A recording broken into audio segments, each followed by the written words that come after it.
Ar drothwyr Eisteddfod, tymor o raglenni I ddathlu bro ddimbych, ei phobl a'i diwylliant. Yn frodorion, Thomas G, Artemis Jones, H.M. Stanley. A rhai am gartrefodd yno, Kate Roberts. Bro llawn cyfoeth celfeddydol. I weledigaeth o sydd yma o hyd, da.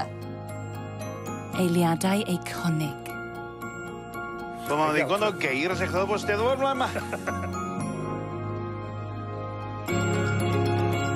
Ffop, dwy waith.